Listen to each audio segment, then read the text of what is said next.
నమస్తే తిరిగి వార్తలకు స్వాగతం. భీష్మ ఏకాదశి సందర్భంగా తణుకులో గల శ్రీ కేశవస్వామి ఆలయం సర్వాంగ సుందరంగా ముస్తాబైంది. ఆలయ ప్రాంగణంలో చలువు పంది నిర్మించి విద్యుత్ దీపాలతో అలంకరించారు. పంచకేశవ స్వామివారి క్షేత్రాలలో తణుకులో గల కేశవస్వామి ఆలయం రెండవది. శ్రీ స్వామివారిని నారద మహర్షి ప్రతిష్ఠించాడని, స్వామివారిని దర్శిస్తే సకల కోరికలు నెరవేరుతాయని ఆలయ ప్రధాన అర్చకులు సుదర్శన సాయిరాం తెలిపారు. శుక్రవారం సాయంత్రం బాణసంచా కాల్పులతో స్వామివారి ఊరేగింపు, రాత్రి 2 గంటలకు స్వామివారి కళ్యాణం జరుగుతుందని తెలిపారు. స్వామివారి దర్శనానికి హాజరయ్యే భక్తులకు అన్ని ఏర్పాట్లు చేశామని తెలిపారు.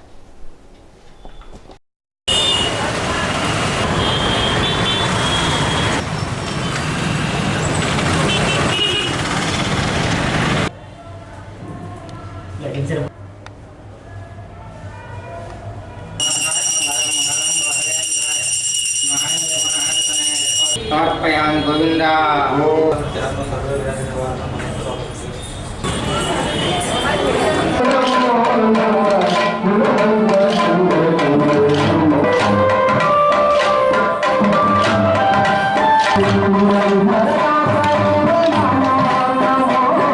శ్రీకేశవం కరతలోద్రతరమ్యపద్మం చంద్రప్రభావసధనర్మణపాంచజన్యం మార్తాండకోటితిరోజ్వలదేశం చక్రం వందే గదాధరమహం సర్వనందవన్యం.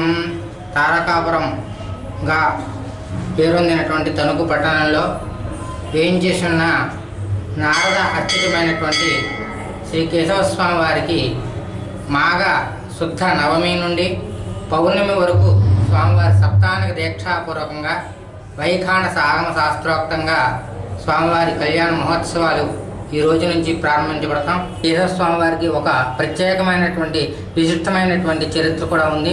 ఈ యొక్క పంచకేశవ క్షేత్రాలలో ఒకటిగా విరజిల్లుతూ ఈ యొక్క కేశవస్వామి వారు ఈ యొక్క భక్తులందరినీ కూడా కోరిన కోరికలను తీర్చేటువంటి పొంగు బంగారంగా అందరికీ కూడా స్వామివారి అనుగ్రహం కలుగుతుంది. అదేవిధంగా పంచకేశవ క్షేత్రాలలో రెండవ క్షేత్రంగా ఈ యొక్క కేశవస్వామి వారు విరాజిల్లుతున్నారు. మొట్టమొదటిది ర్యాలి జగన్మోహని కేశవస్వామి, ఆయన స్వయంభూగా వెలిచారు. అలాగే రెండవ క్షేత్రంగా తణుకు పట్టణంలో ఈ యొక్క నారదుడి చేత అర్చించినటువంటి స్వయంభూ క్షేత్రంగా శాలిగ్రామ శిలాస్వరూపంగా దశావతారాలు కూడా ఈ యొక్క ఏకశిల స్వామివారి శిలలో ఉంటాయి. అలాగే స్వామివారిని శ్రీదేవి భూదేవి గరుత్మంతుడు కూడా ఆ పాదాలు అర్చిస్తూ ఉంటారు. అటువంటి క్షేత్రంగా ఇక్కడ కేశవస్వామి క్షేత్రం ఉంది. అటువంటి క్షేత్రం ఇది రెండవ క్షేత్రం. ఇంకా మూడవ క్షేత్రం వచ్చేటప్పటికి ఇక్కడ నుంచి కొంత దూరం కొఠాలపూర్ అనే గ్రామంలో ఉంది. అది పరాశర మహర్షి అర్చించినటువంటి క్షేత్రం. అలాగే 4వ క్షేత్రం మనకి ఇక్కడ దగ్గరలో మండపాక క్షేత్రం ఉంది. ఆ యొక్క క్షేత్రాన్ని మాండవ్య మహర్షి ప్రతిష్ఠ చేసినటువంటి క్షేత్రం. అలాగే ఇక్కడ దగ్గరలో దువ్వ అనేటువంటి గ్రామంలో ఇంకొక క్షేత్రం ఉంది. అలా 5 క్షేత్రాల్లోనూ 5 కేశవ స్వాములుగా పంచకేశవ క్షేత్రాలుగా ఈ యొక్క క్షేత్రాలన్నీ కూడా విరజిల్లుతున్నాయి. ఈ పంచకేశవుల్ని కూడా ఎవరైతే దర్శనం చేసుకుంటారో వారికి ఎటువంటి కోరికలైనా అక్కడ నెరవేరుతాయి. అటువంటి క్షేత్రాలలో రెండవదైనటువంటిదే ఈ యొక్క నారద ప్రతిష్ఠితమైనటువంటి నాగశిల శాలిగ్రామ శిలాస్వరూపంగా ఈ యొక్క కేశవస్వామి క్షేత్రం ఇక్కడ విరాజిల్లుతుంది. ఈ యొక్క గోస్తని నదీ తీరంలో దగ్గరలో 2 శివాలయాలకు మధ్యలో ఉన్నటువంటి ఈ కేశవ క్షేత్రాన్ని ఈ యొక్క భీష్మ ఏకాదశి రోజున స్వామివారి కళ్యాణం అనంతరం స్వామివారిని ఎవరైతే దర్శనం చేసుకుంటారో వారి యొక్క ధర్మబద్ధమైన కోరికలన్నీ కూడా నెరవేరుతాయని, ఆ స్వామివారి యొక్క అర్చక స్వరూపమైనటువంటి స్వామివారిని ఎవరైతే సేవిస్తారో ఎవరైతే దర్శనం చేసుకుంటారో వారి ధర్మబద్ధమైన కోరికలని నెరవేరుతాయని నారద మహాముని వరమిచ్చారు. కాబట్టి ఈ యొక్క కేశవ క్షేత్రమైనటువంటి భీష్మ ఏకాదశి రోజున ఈ యొక్క కేశవ స్వామివారిని దర్శించుకుని తరించి స్వామివారి కృపా కటాక్షాలు అందరూ కూడా పొందవలసిందిగా కోరుతున్నా. జై బోలో భగవతే నారాయణాయ. ఓం నమో నారాయణాయ. వీరవాసర మండలం రాయకుదురు జిల్లా పరిషత్ హైస్కూల్లో ప్రధానోపాధ్యాయులు కానుకొల్లు శ్రీనివాసుల అధ్యక్షతన 6 నుండి 9వ తరగతి చదివే బాలికలకు ఆత్మరక్షణ కొరకు ఉచిత కరాటే కార్యక్రమాన్ని నిర్వహించారు. కార్యక్రమంలో కరాటే ఇన్స్ట్రక్టర్ కడలి సాయిబాబా పాల్గొని బాలికలకు కరాటే శిక్షణ ఇచ్చారు. ఈ కార్యక్రమంలో పాఠశాల యాజమాన్య కమిటీ చైర్మన్ సాలా భవానీ, ఉపాధ్యాయులు వీరవల్లి నాగేశ్వరరావు, ఉపాధ్యాయులు పాల్గొన్నారు. ఆకివీడిలో సిఐడి మాజీ చీఫ్ సునీల్ కుమార్ ఫోటో ఉన్న కారుతో ఆయన అనుచరులు హల్చల్ చేశారు. ఆకువీడులో కోర్టు అనుమతులతో ఆక్రమణ అధికారులు తొలగిస్తున్నారు. ఆక్రమణదారులకు మద్దతుగా ఘర్షణ సృష్టించేందుకు సిఐడి మాజీ చీఫ్ సునీల్ కుమార్ అంబేద్కర్ ఫోటోలతో పాటు పోలీస్ స్టిక్కర్ ఉన్న కారులో రావడం, డిప్యూటీ స్పీకర్ రఘురామకృష్ణంరాజు నియోజకవర్గం కావడం, ఆయనపై దాడి కేసులు కీలకంగా వ్యవహరించిన సునీల్ కుమార్ ఫోటో ఉండడంతో వివాదం తలెత్తే అవకాశం ఉండడంతో పాటు ఇన్నోవా కారు గుత్తికొండ జోగిరావు పేరు మీద ఉండడం, జోగిరావు పివి సునీల్ కుమార్ అనుచరుడు కావడంతో కారుతో పాటు 3 వ్యక్తులను ఆకివీడు పోలీసులు అదుపులోకి తీసుకున్నారు. ఆకివీడులో సిఐడి మాజీ చీఫ్ సునీల్ కుమార్ ఫోటోతో ఉన్న కారు హల్చల్ చేయడంతో పివి సునీల్ కుమార్ అనుచరుడు గుత్తికొండ జోగిరావు పేరు మీద ఇన్నోవా కారు ఉండడంతో ఏపీ డిప్యూటీ స్పీకర్ ఉండి శాసనసభ్యులు కనుమూరి రఘురామకృష్ణంరాజు సంచలన వ్యాఖ్యలు చేశారు. గతంలో తాను ప్రభుత్వానికి ఎన్నోసార్లు లేఖ రాశానని, అతను పబ్లిక్గా సర్వీస్ రూల్స్ అన్ని ఓపెన్గా వైలేట్ చేసి తోటి ఐపీఎస్ అధికారులు నివ్వరపోయేలాగా సునీల్ కుమార్ ప్రవర్తన ఉందని ఆరోపించారు. నిన్న ఆకివీడులో ధర్మాపురం చెరువు చుట్టూ అంటే అది తాగునీటి అవసరాలు ఆకివీడు నగర పంచాయతీకి సుమారు ఒక 30% మందికి మంచినీరు ఆ ప్రాంతం నుంచే వస్తుంది. మరి అక్కడ ఎప్పటి నుంచో మంచినీటి చెరువు చుట్టూ ఆక్రమణలో ఆ డ్రైనేజ్ మొత్తం ఆ సూవేజ్ అంతా ఆ చెరువులోకి రావటం, ఈ మధ్యన పేపర్లో కూడా మరి ఎప్పటి నుంచో ఖాళీ చేయట్లేదు, ఇదంతా పాకుడు కట్టి అపరిశుభ్రంగా ఉన్న నీళ్ళే అందిస్తున్నారు అని చెప్పి మీడియాలో కూడా చాలా కథనాలు వచ్చాయి.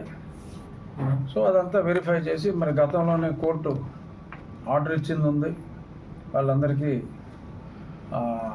ఆల్టర్నేటివ్ సైట్లు ఇచ్చి తక్షణం ఖాళీ చేయించాలన్న ఆర్డర్స్ ఉన్నాయి.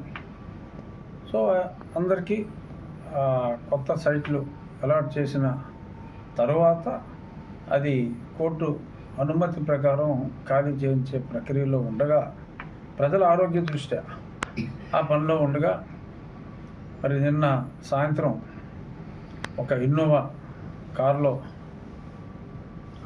కార్ నెంబర్ ఉందా. ఇప్పుడు తూర్పుగోదావరి జిల్లా వార్తలు. నిడదవోలులో రాష్ట్ర న్యాయ సేవా అధికార సంస్థ ఆదేశాల ప్రకారం నిర్వహిస్తున్న జాతీయ లోక్ అదాలత్లో భాగంగా నిడదవోలు న్యాయ సేవా అధికార సంస్థ ఆధ్వర్యంలో కోర్టు ఆవరణలో మార్చి 8వ తేదీన జాతీయ లోక్ అదాలత్ నిర్వహిస్తున్నట్లు మండల legal service chairman principal civil judge G Ramakrishna తెలిపారు. రాజీ పడదగిన కేసులన్నీ రాజీ చేసుకోవచ్చునని, పోలీసులు న్యాయవాదులు లోక్ అదాలత్ పై అవగాహన కల్పించాలని అన్నారు. పేద కుటుంబాలకు సంవత్సరానికి 3 గ్యాస్ సిలిండర్లు ఉచితంగా పంపిణీ చేయడం జరుగుతుందని, ఈ విషయంలో ఏజెన్సీ వారి ప్రతినిధులు అనధికార వసూలు చేస్తున్నారని ఆరోపణల నేపథ్యంలో అటువంటి ఘటనలను ఉపేక్షించడం జరగదని జిల్లా జాయింట్ కలెక్టర్ హెచ్ రాముడు స్పష్టం చేశారు. గురువారం డిఎస్ఓ కార్యాలయంలో గ్యాస్ ఏజెన్సీ డీలర్ల సమావేశంలో ఆయన ముఖ్య అతిథిగా పాల్గొన్నారు.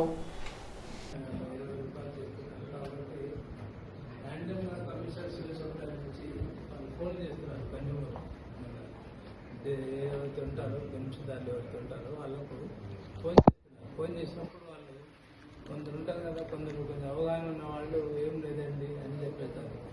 కొంత అవగాహన లేని వాళ్ళు 10 రూపాయలు 5 రూపాయలు ఇచ్చినా కూడా చేసుకుంటున్నారు, డబ్బులు తీసుకుంటున్నారని అడుగుతారు. వాళ్ళంతే 5 రూపాయల 10 రూపాయల 20 రూపాయల 30 50 అనేది అడగరు.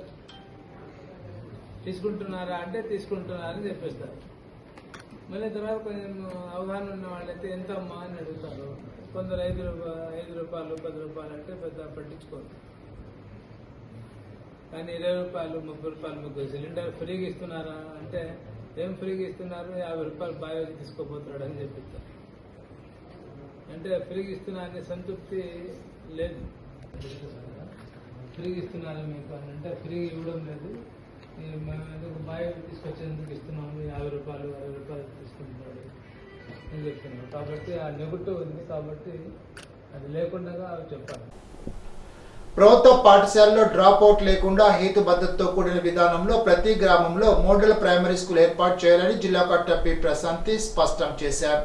గురువారం కలెక్టరేట్ సమావేశ మందిరంలో కొవ్వూరు డివిజన్ మధ్యాహ్నం రాజమండ్రి విద్యాశాఖ సమీక్షలో భాగంగా మండల పాఠశాల విద్యాధికారులు, మండల ప్రత్యేక అధికారులు, మండల అభివృద్ధి అధికారులు తదితరులు హాజరయ్యారు. ఈ సందర్భంగా జిల్లా కలెక్టర్ పి ప్రశాంతి మాట్లాడుతూ ప్రభుత్వ పాఠశాలలో డ్రాప్ అవుట్ లేకుండా చర్యలు తీసుకోవాలని సూచించారు. ఇందుకు సంబంధించిన విద్య కోసం ఏకీకృత జిల్లా సమాచార వ్యవస్థ డేటా, ఫిజికల్ వెరిఫికేషన్ డేటా ఆధారంగా విద్యార్థి వారీగా డేటాను అనాలిసిస్ చేయాలని అన్నారు. ఏ ఒక్క విద్యార్థి డ్రాప్ అవుట్ కాకుండా చర్యలు తీసుకోవడంలో గ్రామ స్థాయిలో అంగన్వాడీ కేంద్రాలతో ఫౌండేషన్ స్కూల్ అనుసంధానం చేయడం వల్ల అప్గ్రేడ్ చేయడం, తద్వారా అదనపు బోధన సిబ్బంది అందుబాటులోకి రావడం సాధ్యమవుతుందని తెలిపారు. తూర్పుగోదావరి జిల్లాలో ఉభయ గోదావరి జిల్లాల పట్టభద్రుల ఎమ్మెల్సీ ఎన్నికల ప్రచారంలో భాగంగా రాజనగరం, రాజమండ్రి అర్బన్, రాజమండ్రి రూరల్ నియోజకవర్గాల్లో ఏర్పాటు చేసిన సమావేశంలో మంత్రి నిమ్మల రామానాయుడు పాల్గొనడం జరిగింది. ఈ సమావేశంలో రాజనగరం ఎమ్మెల్యే బత్తుల బలరామకృష్ణ, రాజమండ్రి అర్బన్ నియోజకవర్గ MLA Adireddy Vasu, Rajahmundry rural MLA Butchaiah Chowdary, Rajahmundry parliamentary నియోజకవర్గ ఇన్ఛార్జి కెహెచ్ జోహార్, పట్టభద్రుల ఎమ్మెల్సీ అభ్యర్థి పేరబత్తుల రాజశేఖర్, ఆయా నియోజకవర్గాల ఎమ్మెల్సీ ఎన్నికల పరిశీలకులు, తెలుగుదేశం, బీజేపీ, జనసేన పార్టీల నాయకులు పాల్గొన్నారు.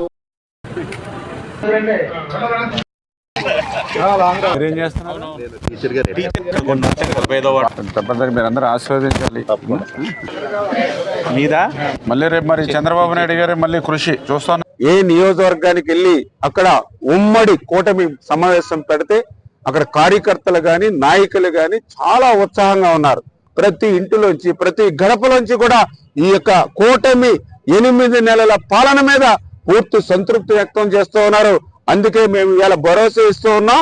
రేపు పేరాబత్తుల రాజశేఖర్ ని మొదటి ప్రాధాన్యత ఓటుతోటే వన్ సైడ్ గానే గెలిపించి ఇచ్చేటువంటి బాధ్యత మాది అని ఇవాళ ప్రతి నియోజకవర్గంలోనూ నాయకులు కార్యకర్తలు చెప్తున్నారనే విషయాన్ని సందర్భంగా తెలియజేసుకుంటూ, అదేవిధంగా ఏదైతే వైఎస్ఆర్సీపీ పార్టీ ప్రతిరోజు కూడా అసత్యాలు, అబద్ధాలు, దానికి ఉదాహరణ పోలవరం ప్రాజెక్టు. మరి నిన్న మొన్న పోలవరం ప్రాజెక్టు గురించి ఆ వైఎస్ఆర్సీపీ నాయకులు మరి ఆ అంబటో లేకపోతే బొత్స సత్యనారాయణ, జగన్మోహన్ రెడ్డి లేదా వాళ్ళ అవినీతి కరపత్రిక, అవినీతి ఛానల్ మరి ఆ పోలవరం గురించి మాట్లాడుతూ ఉంటే మరి చాలా ఆశ్చర్యకరంగా, ఎందుకంటే అసలు పోలవరం ఎత్తు గురించి మాట్లాడేటువంటి అర్హత జగన్మోహన్ రెడ్డికి ఎక్కడ ఉంది? ఏదైతే నిన్న వాళ్ళ వైఎస్ఆర్సీపీ మాట్లాడుతూ ఉన్నారు, పోలవరం ఎత్తు 41.15 మీటర్ల మీద మరి పోరాడాలని. ఎవరి మీద పోరాడాలి? జగన్మోహన్ రెడ్డి మీద మీరు పోరాడాలి. తాడేపల్లి రాజప్రసాదం ముందు మీరు ధర్నా చేయాలి. ఒక్కసారిగా ఆ యొక్క 41, 45 అని తీసుకొచ్చిందే జగన్మోహన్ రెడ్డి. అంచేత ఎత్తు గురించి మీరు ధర్నా చేయాలి. ఆ ఎత్తు గురించి మీరు మాట్లాడాలని అంటే జగన్మోహన్ రెడ్డి దగ్గర తాడేపల్లి ముందు ధర్నా చేయాలి. ఇవాళ డయాఫ్రమ్ వాళ్ళు ఇవాళ మళ్ళీ మేము నిర్మాణం, ఎందుకంటే ఆ రోజు 18 నెలలు చంద్రబాబు నాయుడు గారు శ్రమించి ఆ రోజు మరి 330 కోట్ల రూపాయలతోటి డయాఫ్రమ్ వాళ్ళు నిర్మాణం చేస్తే నువ్వు వచ్చిన తర్వాత ఏం చేస్తావు?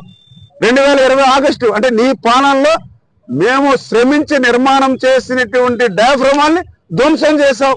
ఆ రోజు ఏం చెప్పారు మీ మంత్రులు? పోలవరం ప్రాజెక్టు ఎప్పటికీ పూర్తవదు, పోలవరం ప్రాజెక్టు నాకే అర్థం కాలేదు కాబట్టి ఎవరికీ అర్థం కాదు. నీ 5 సంవత్సరాల పాలన 20 సంవత్సరాలు వెనక్కి ఈరోజు ఆంధ్రప్రదేశ్ రాష్ట్రానికి తీసుకుపోయినటువంటి పరిస్థితి. మీకు నిజంగా ఏది మాత్రం సిగ్గున్నా ఇవాళ పోలవరం నిర్వాసితుల దగ్గరికి వెళ్ళండి. ఇవాళ నిర్వాసితులు చెప్తూ ఉన్నారు, ఆ రోజు 2016లో చంద్రబాబు నాయుడు గారు ఉన్నప్పుడే 830 కోట్లు నిర్వాసితులకు ఇచ్చారు. మళ్ళీ 1000 కోట్ల రూపాయలు మళ్ళీ చంద్రబాబు నాయుడు గారు ముఖ్యమంత్రిగా 2025లో ఇచ్చారు. తూర్పుగోదావరి జిల్లా న్యాయ సేవాధికార సంస్థ కార్యాలయంలో మానవ రవాణా, వెట్టి చాకిరీ, కార్మిక వ్యవస్థ నిర్మూలనపై అవగాహన కార్యక్రమాన్ని నిర్వహించారు. డిఎల్ఎస్ఏ కార్మిక శాఖ ఆధ్వర్యంలో ఈ కార్యక్రమాన్ని నిర్వహించారు. హైకోర్టు ఆదేశాల మేరకు పలు కార్యక్రమాలు నిర్వహించడం జరుగుతుందని జిల్లా ప్రధాన న్యాయమూర్తి గంధం సునీత అన్నారు. కరోనా సమయంలో చనిపోయిన తల్లిదండ్రుల పిల్లలకు చెక్కు రూపంలో నష్టపరిహారం అందజేయడం జరిగిందని అన్నారు. కరోనా సమయంలో చనిపోయిన వారి నష్టపరిహారం నిమిత్తం హైకోర్టు అప్పీలు చేసుకున్న వారికి సుమారు 60 లక్షల రూపాయల వరకు నష్టపరిహారం అందజేయడం జరిగిందని తెలిపారు. ప్రజలకు పథకాలు, చట్టాలపై అవగాహన కలిగే విధంగా కార్యక్రమాలు నిర్వహించాలని అన్నారు. రాజ్యాంగం మనకు హక్కులతో పాటు కొన్ని విధులను కూడా నిర్దేశించడం జరిగిందని తెలిపారు. ప్రతి పౌరుడు బాధ్యతాయుతంగా వ్యవహరించి సమాజ శ్రేయస్సుకు పాటుపడాలని విజ్ఞప్తి చేశారు. సో ఇండియాలో మనకి అలాంటిది లేకపోయినా కానీ okay madam.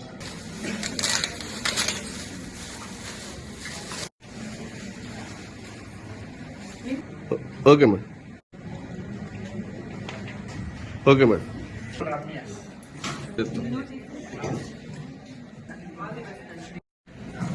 Okay madam okay madam okay madam ఖచ్చితంగా తెలుస్తుంది. ఇక్కడికి వచ్చిన వాళ్ళలో పీడీ వర్క్ దగ్గర నుండి లీగల్ సర్వీసెస్ లో డిఫరెంట్ యాక్టివిటీస్ చేసే వాళ్ళు కానివ్వండి, లేబర్ డిపార్ట్మెంట్, లేబర్ ఆఫీస్ నుండి, అలాగే government officials, students, different sectors నుండి వచ్చిన వాళ్ళందరికీ very good morning and welcome to the programme. ఏ ప్రోగ్రామ్ పెట్టినా కానీ మేము ఫస్ట్ నుండి చెప్తూనే ఉంటాను, అది ఏదో ఫార్మాలిటీకి పెట్టినట్లుగా కాకుండా ప్రతి ప్రోగ్రామ్ ని మనం సక్సెస్ అయ్యే విధంగా చేపట్టాలని చెప్పి మా కోరిక. ఎందుకంటే హానరబుల్ హైకోర్టు వారు కానీ, సుప్రీంకోర్టు వారు కానివ్వండి, మనకి ఇచ్చే డైరెక్షన్స్, ఇన్స్ట్రక్షన్స్ అన్నీ కూడా సొసైటీ రిలేటెడ్ ఉన్నాయి. మాది జ్యుడిషియల్ ఇన్స్టిట్యూషన్ తరఫు నుంచి కోర్ట్స్ లో అయితే మేము జ్యుడిషియల్ కేసెస్ టేకప్ చేసి దాని మీద జడ్జ్మెంట్స్ చెప్పడం తప్ప పబ్లిక్ రిలేటెడ్ ఇష్యూస్ లో ఇన్వాల్వ్ అయ్యి వాళ్ళకి జస్టిస్ చేయడం కానీ ఏదైనా చేయడం ఉండదు. ఈవెన్ కరోనాలో చనిపోయిన పేరెంట్స్ పిల్లలకి కూడా lakhs of rupees వాళ్ళకి అమౌంట్స్ చెక్స్ రూపంలో ఇవ్వడం జరిగింది. కాంపెన్సేషన్ కూడా యాసిడ్ అటాక్స్, విమెన్ మీద అఫెన్సెస్ జరిగినవి ఎవరైతే కాంపెన్సేషన్ మనకి రికమెండ్ చేస్తారో వివిధ కోర్టుల నుండి వాటన్నిటిని కన్సిడర్ చేసి ఫైనాన్షియల్ స్టేటస్ ని వాళ్ళది అసెస్ చేసుకున్న తర్వాత వాళ్ళకు కూడా జీవోస్ ప్రకారం, గవర్నమెంట్ జీవోస్ ప్రకారం కాంపెన్సేషన్ ఇప్పించడం జరుగుతుంది. గత ఏడాది మొత్తం కాంపెన్సేషన్ అంటే నష్టపరిహారం బాధితులకు మాత్రమే జిల్లా నుండి రాష్ట్రం అందరూ ఎవరికి వాళ్ళు మనకి రెస్పాన్సిబిలిటీ, రాజ్యాంగం మనకి హక్కులతో పాటు విధులను కూడా ఇచ్చింది అనే రెస్పాన్సిబిలిటీ తీసుకుంటే తప్ప మన దేశాన్ని మనం సమృద్ధిగా కానీ శాంతిగా కానీ ఉంచుకోనే పరిస్థితులు ఫ్యూచర్ లో ఉండవు. గవర్నమెంట్ ఎన్నో స్కీమ్స్ పెట్టి అందరికి ఉచితంగా books, uniforms, shoes, bags, fees లేకుండా అన్ని చేస్తున్నారు. గవర్నమెంట్ స్కూల్స్ లో చదువుకుంటే డెవలప్మెంట్ కూడా ఉంటుంది, ఉండదు అనేది మాత్రం అసలు ఎప్పటికీ అనుకోవద్దు. నేను ఎస్పెషల్లీ గవర్నమెంట్ స్కూల్లోనే చదివాను. 10th వరకు గవర్నమెంట్ స్కూల్లో, డిగ్రీ కూడా గవర్నమెంట్ కాలేజే చదివాను. కాబట్టి మనకి మనమేంటి, మనలో ఉన్న ప్రతిభ ఏంటి అనేది మనం గుర్తించుకుని ఆ అంబిషన్స్ ని తీర్చుకోవాలి తప్ప either it is government college or private school or private college అనేది విడిచిపెట్టేసేయండి. మీకంటూ మీరు ఒక గోల్ పెట్టుకోండి. ఇప్పుడు బాండెడ్ లేబర్ యాక్ట్ అంటే ఏమిటి అన్నది బ్రీఫ్ గా మీ అందరికి తెలియజేస్తాను. బాండెడ్ లేబర్ యాక్ట్ అంటే ఈ యాక్ట్ లోనే బాండెడ్ అని ఉంది. అసలు అది మనం అర్థం చేసుకోవాలి. What is bondage? బాండేజ్ అంటే ఏమిటంటే అప్పు యొక్క బంధం.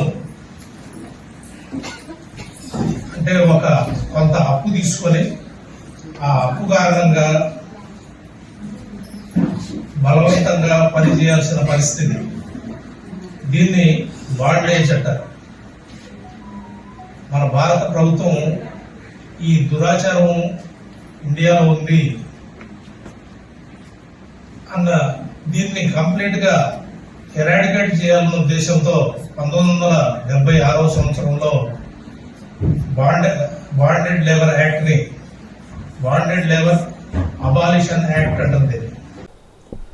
ఆరోగ్యవంతమైన పిల్లల జీవన విధానంలో భాగంగా నిలుపురుగు నిర్మూలన కార్యక్రమాన్ని పటిష్టంగా అమలు చేయాలని జిల్లా కలెక్టర్ పి ప్రశాంతి అన్నారు. గురువారం జిల్లా కలెక్టర్ కార్యాలయ సమావేశ మందిరంలో రాష్ట్రీయ బల స్వస్థ కార్యక్రమంలో భాగంగా నులిపురుగుల నివారణ గోడపత్రికను ఆవిష్కరించారు. జాతీయ అంధత్వ నివారణ కార్యక్రమం కింద కళ్ళజోళ్లు పంపిణీ చేశారు. ఈ సందర్భంగా జిల్లా కలెక్టర్ పి ప్రశాంతి మాట్లాడుతూ ఫిబ్రవరి 10వ తేదీన జాతీయ నులిపురుగు నివారణ దినోత్సవం మాపప్ డే నిర్వహిస్తున్నట్టు తెలిపారు. దేశంలోని ప్రతి బిడ్డను నులిపురుగుల బారిన పడకుండా నివారణ చర్యల ద్వారా నులిపురుగుల రహితంగా సమాజాన్ని తీర్చిదిద్దాలని, ఆ దిశలో మార్పుకు భారత ప్రభుత్వం ఆరోగ్య కుటుంబ సంక్షేమ మంత్రిత్వ శాఖ ద్వారా ఫిబ్రవరి 10వ తేదీ 17వ తేదీల్లో నులిపురుగు నివారణ మాత్రం అందజేయడం జరుగుతుందని అన్నారు. పిల్లలకు చేరువయ్యే అతిపెద్ద ప్రజారోగ్య కార్యక్రమాల్లో ఇది ఒకటని తెలిపారు. కార్యక్రమానికి అన్ని శాఖల వారు ప్రజల సహకారంతో 100% లక్ష్యాలను సాధించాలని పిలుపునిచ్చారు. ఇప్పుడు ఏలూరు జిల్లా వార్తలు. ఆంధ్రప్రదేశ్లో నదుల అనుసంధాన ప్రాజెక్టుల పురోగతి, గత 5 ఏళ్లలో కేటాయించిన నిధులు, ఖర్చులపై ఏలూరు ఎంపీ పుట్ట మహేష్ కుమార్ పార్లమెంట్ అడిగిన ప్రశ్నకు కేంద్ర జలశక్తి మంత్రిత్వ శాఖ సహాయ మంత్రి రాజ్భూషణ్ చౌదరి గురువారం లిఖితపూర్వకంగా సమాధానం ఇచ్చారు. నదుల అనుసంధానానికి భారత ప్రభుత్వం జాతీయ దృక్పథ ప్రణాళిక రూపొందించిందని, నదుల అనుసంధానం నేషనల్ వాటర్ డెవలప్మెంట్ ఏజెన్సీ పర్యవేక్షిస్తుందని, ఆంధ్రప్రదేశ్ రాష్ట్రానికి సంబంధించిన నదుల అనుసంధానం ఏ ఒక్క ప్రాజెక్ట్ అమలు దశకు చేరుకోలేదని కేంద్ర మంత్రి బదులిచ్చారు. భారత కమ్యూనిస్టు పార్టీ ఏలూరు 27వ డివిజన్లో ఏరియా సమితి సభ్యులు బి కృష్ణప్రసాద్ ఆధ్వర్యంలో పేద ప్రజలకు ఇంటి స్థలాలు పెంచి ఇవ్వాలని అర్జీల నమోదు కార్యక్రమం నిర్వహించారు. కార్యక్రమంలో పాల్గొన్న సిపిఐ ఏలూరు ఏరియా కార్యవర్గ సభ్యురాలు మావూరి విజయ మాట్లాడుతూ, భారత కమ్యూనిస్ట్ పార్టీ రాష్ట్ర వ్యాప్తంగా పేద ప్రజలకు పట్టణ ప్రాంతాల్లో 2 సెంట్లు, గ్రామీణ ప్రాంతాల్లో 3 సెంట్లు ఇంటి స్థలాలను పెంచి ఇవ్వాలని డిమాండ్ చేస్తూ అర్జీల నమోదు కార్యక్రమం చేపట్టడం జరిగిందని, అందులో భాగంగా ఫిబ్రవరి 10వ తేదీన ఏలూరు జిల్లా కలెక్టర్కు అర్జీలు అందించే కార్యక్రమంలో అర్జీదారులందరూ అధిక సంఖ్యలో పాల్గొని జయప్రదం చేయాలని పిలుపునిచ్చారు. అందరికీ నమస్కారం. నా పేరు మావూరి విజయ. భారత communist party CPI Eluru area కార్యవర్గ సభ్యురాలిని. ఈ నెల 10వ తేదీన కలెక్టర్ ఆఫీసులకి అప్లికేషన్ స్వీకరించడం జరుగుతుంది. పిలుపు భాగంగా ఇళ్ల స్థలాలకి అప్లికేషన్ సేకరించడం జరుగుతుంది.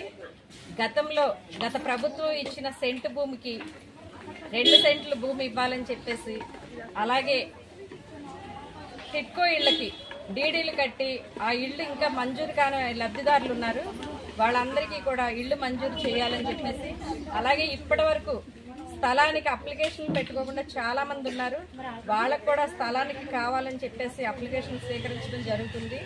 ఈ కార్యక్రమం గత 11 రోజులుగా మేము చేస్తా ఉన్నాం. ఏలూరు జిల్లా నాచుగుంట వద్ద జాతీయ రహదారిపై గురువారం తెల్లవారుజామున జరిగిన ఘోర రోడ్డు ప్రమాదంలో 2 మృతి చెందారు. ఉంగుటూరు మండలం నాచుగుంట వద్ద హైవేపై తాడేపల్లిగూడెం నుంచి హనుమాన్ జంక్షన్ వెళ్తున్న ఖాళీ ఊక లారీ సాంకేతిక సమస్యతో నిలిచిపోవడంతో లారీ డ్రైవర్ జట్టుకూలి లారీని పరిశీలిస్తున్న సమయంలో గౌహతి నుంచి ఉత్తరప్రదేశ్ వెళ్తున్న యాపిల్ లోడ్ కంటైనర్ లారీ వీరిని ఢీకొట్టింది. ప్రమాదంలో ఊక లారీ డ్రైవర్ జట్టుకూలి ఘటనా స్థలంలోనే మృతి చెందారు. మృతులు హనుమాన్ జంక్షన్ వాసులుగా పోలీసులు గుర్తించారు. చేబ్రోల్ పోలీసులు విచారణ చేపట్టారు.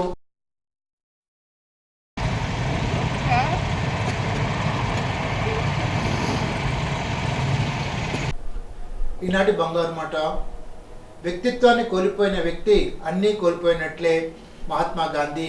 ఈ వార్తంతో సమాప్తం. తిరిగి విజన్స్ లో కలుసుకుందాం. అంతవరకు సెలవు. నమస్కారం.